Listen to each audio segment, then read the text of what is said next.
올해같이 어수선한데 내 집 마련을 해야 하나? 금리는 어떻게 될지 모르겠고 위기가 코앞이라는데 올바른 선택일까? 지금 무주택이고 사회초년생이신 분들 2026년에 집을 사야 할지 기다려야 할지 이 고민 정말 많이 하고 계실 겁니다. 이 동네, 이 아파트를 사는 게 맞을까?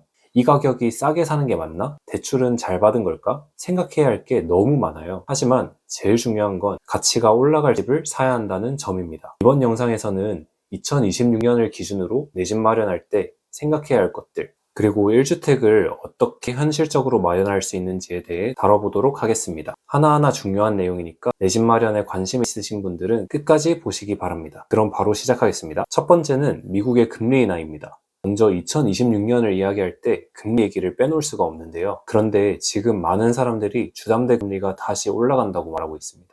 금리 올라가면 집 사기 힘들어지고 폭락이 오는 것 아닌가? 이런 걱정을 하시는데요. 여기서 중요한 점은 미국과 한국의 금리 차이입니다. 한국은 미국보다 경기 그리고 부동산 가계부채에 대해 훨씬 민감한 구조고 금리를 계속 높은 상태로 오래 가져가기엔 부담이 큰 나라입니다. 현재 미국이 금리를 올린다는 얘기는 전혀 없는 상황이고요. 그래서 2026년을 놓고 보면 급격한 금리 인상보다는 동결 혹은 완만하게 내려온 구간으로 보는 시각이 훨씬 지배적입니다. 즉 금리가 확 꺾여서 집값 폭등도 아니고 금리 때문에 집값이 무너지는 구간도 아니라는 겁니다. 그래도 좀 불안정성이 걱정되신다면 고정금리로 대출하게 되면 문제가 말끔히 해결됩니다. 실제로 대출 상담사 분들 말에 의하면 2025년 말 주담대 금리가 확 올라간 건 몇십 년에 한 번 있는 일이고 2025년 대출 총량이 생각보다 빨리 차는 바람에 은행이 가상금리를 붙였다고 하더라고요. 그래서 2026년 초 현재 대출 총량이 해제됐을 때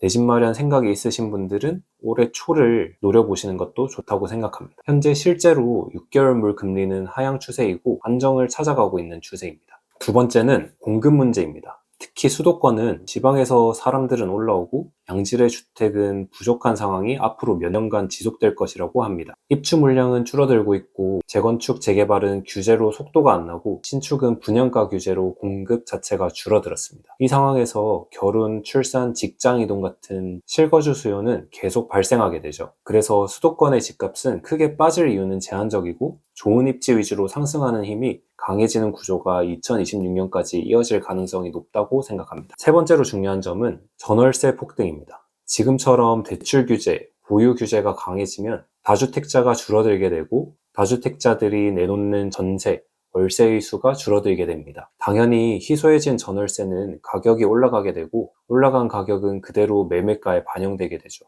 실제로 규제가 강해질수록 전월세는 먼저 반응하게 됩니다. 그래서 올해는 내 집 한 채는 마련해 두어야 한다는 것입니다. 올해 전세나 월세를 한 번 더 돌게 되면 다음 전월세는 훨씬 비싼 가격에 갱신해야 할 것이고 그때 되면 매매가는 이미 저 멀리 날아가 버렸을 수도 있습니다. 지금 내 집 마련 가능한 시드가 모였다면 올해 상반기에는 내 집 마련을 해두는 것이 미래의 주거 안정을 지킬 수 있는 길이라고 봅니다. 그러면 현실적인 1주택 마련 방법을 보겠습니다. 사회초년생에게는 생애 최초 대출이 핵심입니다. 먼저 규제지역의 경우에는 현재 기준으로 15억 이하의 주택은 6억까지 대출이 가능합니다. 비규제지역일 경우에는 KB 시세 기준으로 약 70% 수준까지 대출이 가능합니다. 이걸 우리는 LTV라고 하죠. 여기서 중요한 점은 이론상 최대가 아니고 DSR 기준을 통과하느냐입니다. DSR이란 내 소득 대비해서 이자가 과도하지 않은지 보는 기준이고요. LTV DSR이라고 하면 어려운 용어 같고 처음 들으시는 분들은 이해가 힘드실 수 있을 것 같아서 이해하기 쉽게 예시를 하나 들어보겠습니다. 연봉 5천만 원 기준으로 1금융권 30년 만기 금리 4.5%로 계산하면 생애 최초로 집값의 70%에서 6억이 가능하다 해도 대략 3억 3천 정도가 한계입니다. 만약 연봉 1억 원 이상이신 분이라면 계산상으로는 6억 6천까지 가능하지만 수도권에서는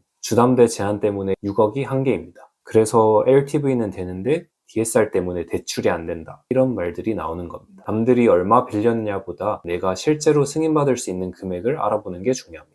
그러면 이제 어떤 집을 사야 하느냐를 보겠습니다. 무주택 사회초년생의 1주택은 완벽한 집이 아니라 다음 단계로 가기 위한 집이라고 생각하시면 됩니다. 그렇다고 무조건 싼 집이 정답도 아니에요. 내 소득, 내 대출 한도 안에서 최대한 좋은 입지, 최대한 좋은 상품을 선택하는 것이 핵심입니다. 내 집을 보유하느냐 마느냐보다 나중에 갈아탈 수 있느냐가 훨씬 중요합니다.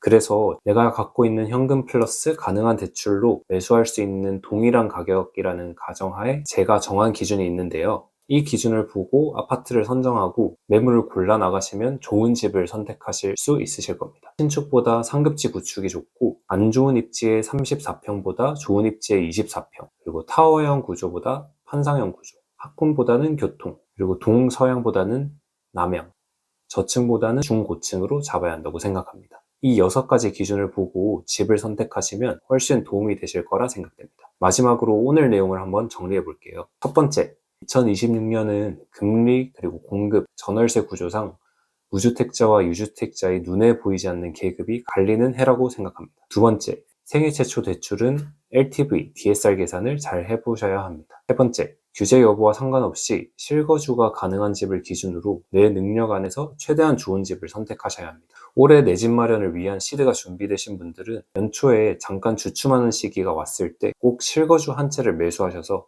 안정적인 주거계획 마련하셨으면 좋겠습니다. 구독자님들 모두 2026년 새해 복 많이 받으시고 잃지 않고 성공하는 투자 되길 기원하겠습니다. 영상 봐주셔서 감사하고 유익하셨다면 구독, 좋아요 한 번씩 부탁드리겠습니다. 이번 영상이 시청자님들에게 조금이나마 도움이 됐으면 좋겠습니다. 감사합니다.